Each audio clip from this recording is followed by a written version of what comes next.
Hi, I'm Nadia, a senior from Townsend Harris. Hi, I'm Aaleia, and I'm also a senior. Hi, I'm Nameera. I'm a junior at Townsend Harris. And this is Operation Tomatometer. We hope you enjoyed our review of the first half of Squid Game. Now, as a new part of the podcast, we're going to be guessing the official rating on the Rotten Tomatoes website and seeing how our thoughts compare with that of critics. So now that we've finished watching the whole first season of Squid Game, we're going to guess the official rating it received from critics, and then we'll discuss if we think the rating is where it should be or not, and why. Okay, so now let's get into the bulk of the episode, because we have to guess some Rotten Tomatoes scores. Okay, I'll go first. My guess is 92% for Squid Game. I think overall they handled the dynamics really well and the character development. I think that was one of the strongest points of this show. I actually don't know about that one. I think it was lower. I think that critics might have placed it more around like 83%. Okay. Because I don't think it would have appealed to as many people as we might think it did. Come on now, you guys are having way too much of the sleeping gas in the back seat. I think I'm going to come in the middle here and say 86%. I think there's a lot of good stuff for teenagers. I think there is a lot of cinematic stuff for critics. And I think that it's around there, 86%. Yeah, I agree. I think you have a good medium. I think there definitely is a universal message to it. So I think that while the violence may seem attractive to teens, I think there's still like something that the adults can get from it as well. Yeah, I agree. It's definitely deserving of a higher score, but I'm still not sure if it would have been perceived that way by critics. Oh! Oh my god. 94? That is wow. a shock for Yo, me. who was closest? Me. Alright, buddy. Here you go. Thank you. So yeah, I guess that critics and public alike both really agreed that this was deserving of 94% on Rotten Tomatoes, and I definitely agree with that. What do you guys think?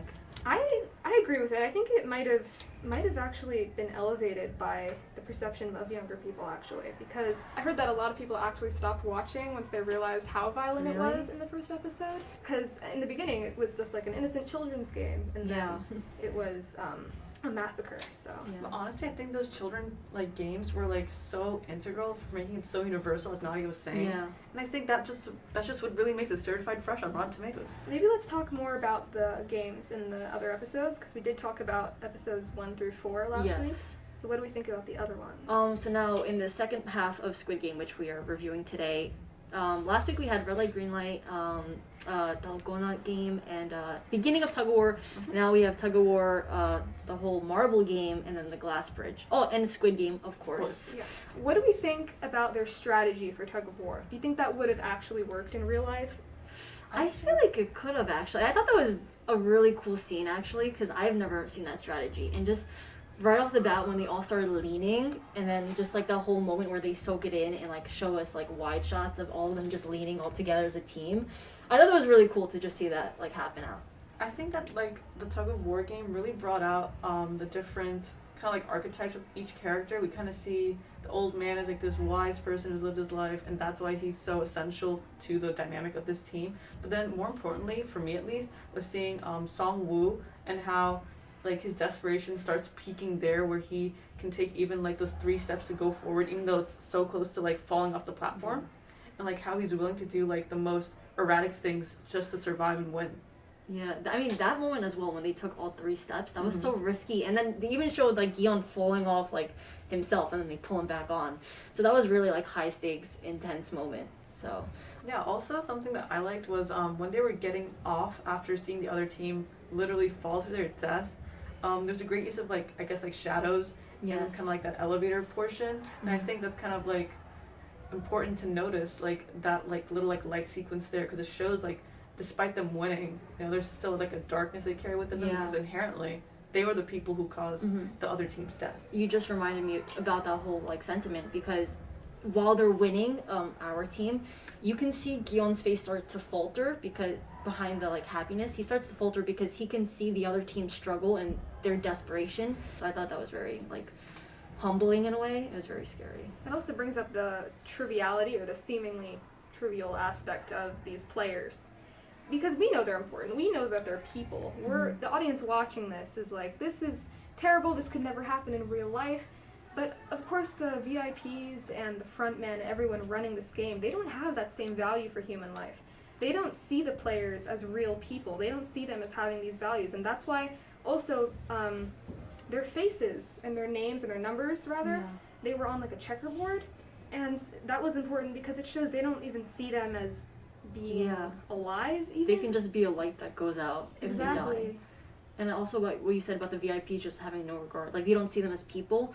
I mean, when we finally meet the VIPs, just the language they use and the way they refer to all the contestants, and they bet on them, like betting on human lives. And then even when we have the glass bridge game, they have their own mini model with like chess pieces, and they'll just flick it off if one falls and dies. So just, like you said, trivializes all of it and just like minimizes the whole thing to just a game.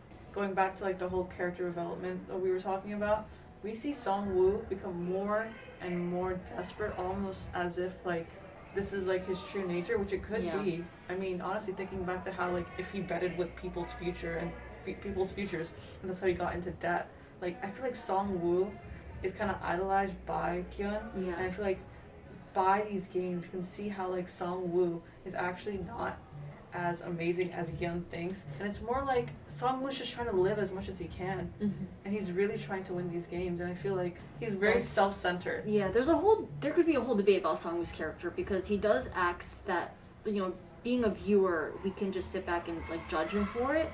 But like you said, he gets frustrated, and I just feel like he also could be the most realistic character, because if we placed ourselves in that context, I mean, we would all get desperate to just survive and live.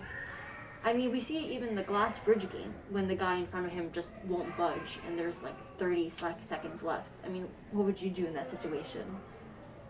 I think it's difficult to even say what we would do in any of the games or in any of the situations that these characters are placed into.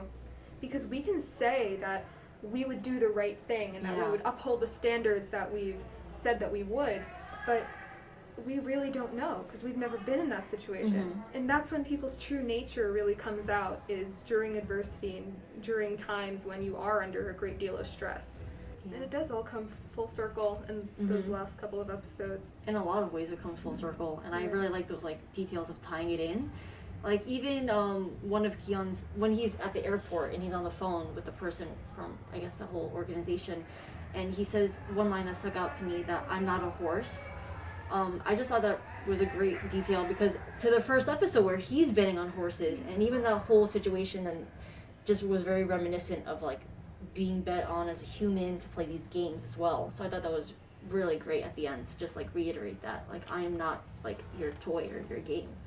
In a way, it's also saying I'm not a pawn in this whatever game of chess that you're playing, not just literally in the Squid Games, but just in society as a whole and in the world. Like, we're not pawns, we're not here just for your enjoyment to watch us suffer. Yeah, it's a very compelling show. I mean, even considering like Kyun at the end, I mean, I know the end is a lot to have to talk about, because considering that he won, and then we see, you know, as a viewer, you hope that it has a good ending, you hope that he won and maybe he sees his daughter and he, you know, like switches his life around. But then we actually see that a year later he's in the same state as he was before the games. He hasn't touched the prize money, he doesn't really take care of himself, you know, he's drinking or wasting money on that as well. So what do we think about that?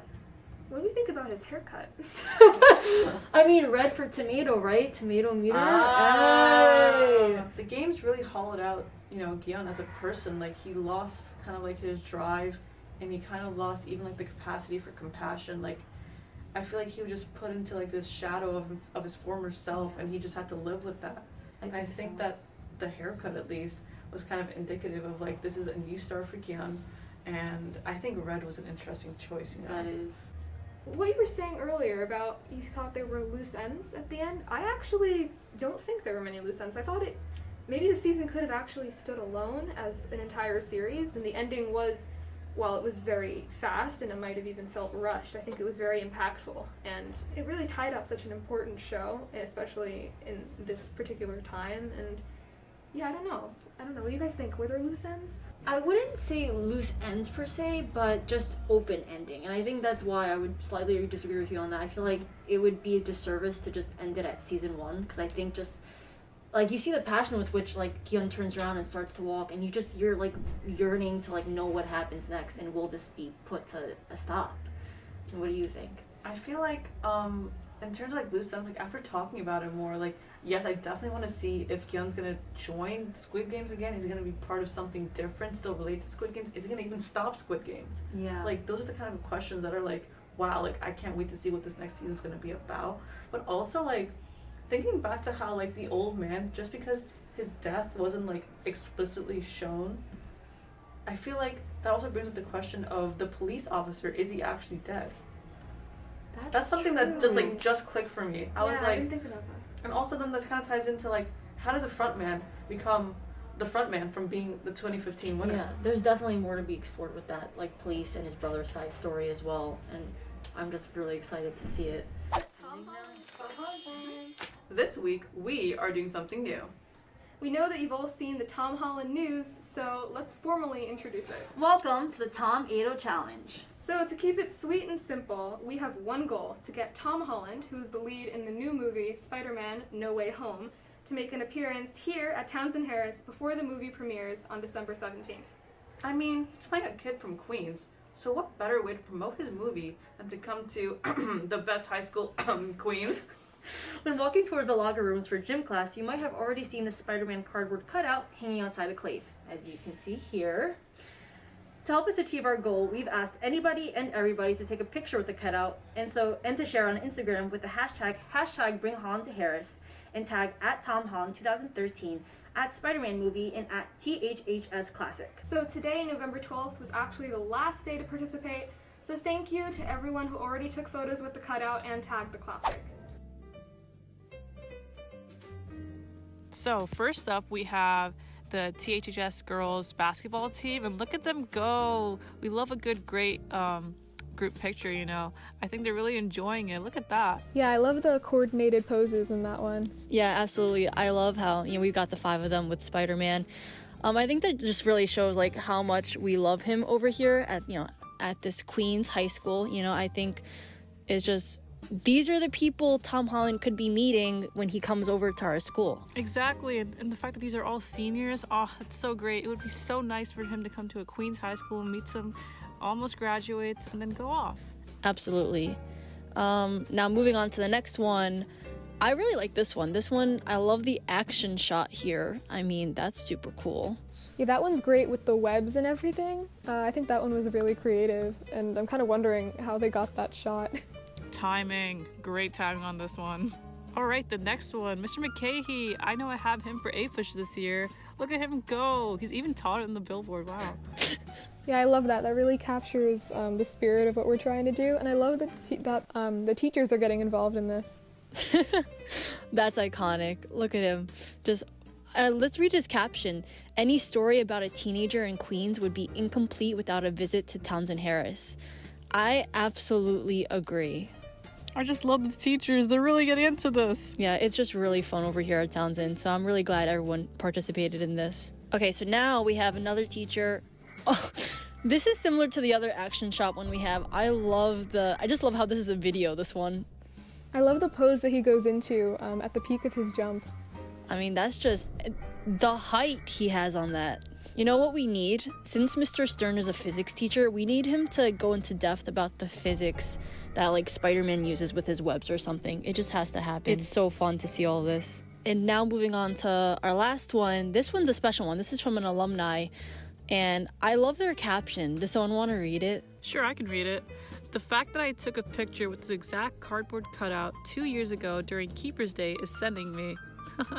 Now, isn't that crazy? We're coming really full circle here. Yeah, I remember that Keeper's Day, actually. I actually forgot about it, but me and my friend had also taken a picture with Spider-Man that day, so it's really cool how everything comes full circle. And just once again shows how Townsend, we have always been Spider-Man lovers, so we would once again really love for him to come back and, meet all of us over here.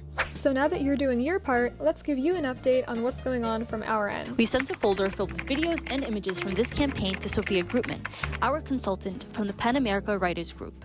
Sofia has already done amazing work getting us in contact with publicity firms and movie studios to help us with our Tomatometer goals. Just this week, we were offered the chance to review and conduct interviews on some yet-to-be-released content on HBO Max and Disney+.